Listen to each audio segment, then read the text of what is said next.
Hello! మా అపార్ట్మెంట్లో వినాయకుని పూజకి మేము ఏమేం ప్రసాదాలు చేసామో అండ్ మా పూజ తర్వాత ఏం జరిగిందో చూసేద్దాం రండి.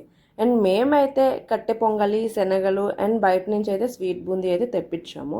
అండ్ కట్టె పొంగల్కి కావాల్సినవి ఏంటంటే ఒక గ్లాస్ పెసరపప్పుకి 2 గ్లాసెస్ ఆఫ్ రైస్ అయితే ఖచ్చితంగా కావాలి.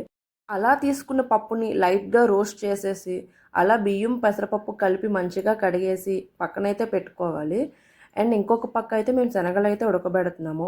ఈవినింగ్ చేస్తున్నాం కాబట్టి వీటిని మార్నింగే నానబెట్టుకోవాలి. మార్నింగ్ చేసేలాగా ఉండుంటే నైట్కి నానబెట్టుకోవాలి. ఇక్కడ కట్టె పొంగలకైతే ఖచ్చితంగా నెయ్యి బాగానే పడుతుంది. మేము చేసిన దానికి గాను 2 గరిటెలు అయితే నెయ్యి వేసుకున్నాము. తర్వాత మంచిగా జీడిపప్పు వేసి అవి లైట్గా రోస్ట్ అయిన తర్వాత కరివేపాకు అండ్ 2 స్పూన్స్ జీలకర్ర అండ్ 1 టేబుల్ స్పూన్ మిరియాలు అలా వేసి కొంచెం వేగిన తర్వాత వాటర్ అయితే వేసేసుకోవాలి. 3 గ్లాసెస్ తీసుకున్నాం కాబట్టి పప్పు రైస్ కలిపి 5 గ్లాసెస్ ఆఫ్ వాటర్ అయితే పడుతుంది. అలా వేసుకుంటే పొడి పొడిలాడుతూ మంచిగా వస్తుందన్నమాట.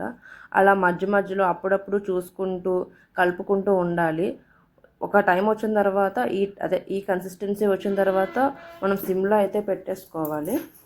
ఆ తర్వాత మూత పెట్టేసుకొని చూసుకొని మధ్యలో అయితే నెయ్యి వేసుకోవాలి. ఎందుకంటే ఆల్మోస్ట్ కుక్ అయిపోతుంది అన్న టైంలో, వాటర్ ఏం లేని టైంలో చూసుకొని నెయ్యి అయితే వేసేసుకొని మళ్ళీ ఒకసారి కలిపేసుకొని 5 మినిట్స్ ఉంచి ఇంకా ఆపేయడం అనమాట. ఇంకా కట్టె పొంగల్ అయిపోయినట్టే. అండ్ ఇంకొక వైపు ఆల్రెడీ ఉడుకుతున్నాయి కదా శనగలు. ఈ విధంగా ఉడికిన తర్వాత తగినంత సాల్ట్ అయితే వేసుకొని వాటిని మంచిగా వడకట్టేసుకోవాలి. ఆ తర్వాత అవి పక్కన పెట్టుకొని పోపు అయితే రెడీ చేసుకుంటున్నాము.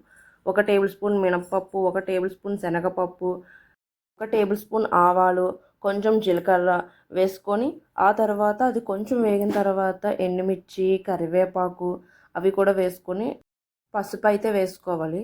అవన్నీ వేసిన తర్వాత దాన్ని మంచిగా కలిపేసుకొని చివరిలో ఇంగువ అయితే వేసుకొని అలా కొంచెం పోపు అంతా మంచిగా వేగిన తర్వాత ఇంకా స్టవ్ ఆఫ్ చేసేసుకొని ముందుగా పక్కన పెట్టుకున్న ఆ శనగల్లో ఈ పోపు అయితే వేసేసుకొని కలిపేసుకోవటం అనమాట. మొత్తం కలిసేలాగా ఇంకా మన శనగల ప్రసాదం కూడా అయిపోయినట్టే అన్నమాట.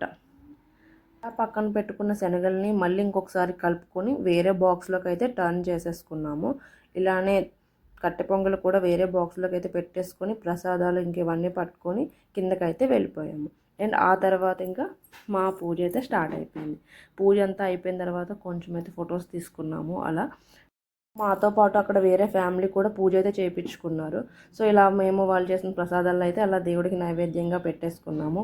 ఆ తర్వాత అయితే అక్కడ దీపారాధన అయితే జరిగింది ఆ రోజు. సో అలా ఒక్కొక్కరం దీపాలు వెలిగించేసాము. చాలా మంచిగా అనిపించింది. అపార్ట్మెంట్లో వాళ్ళందరూ కలిసి ఒకటేసారిగా అలా రావటం, ఆ సందడి, పిల్లలు చాలా అంటే చాలా మంచిగా అనిపించింది.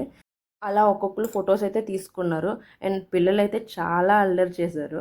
అలా చివరిలో మళ్ళీ వాళ్ళే పాటలు పాడారు. చాలా మంచిగా అనిపించింది, ముచ్చటగా కూడా అనిపించింది అది ముద్దు ముద్దుగా పాడుతుంటే. సో ఈ విధంగా మా అపార్ట్మెంట్లో పూజ అయింది.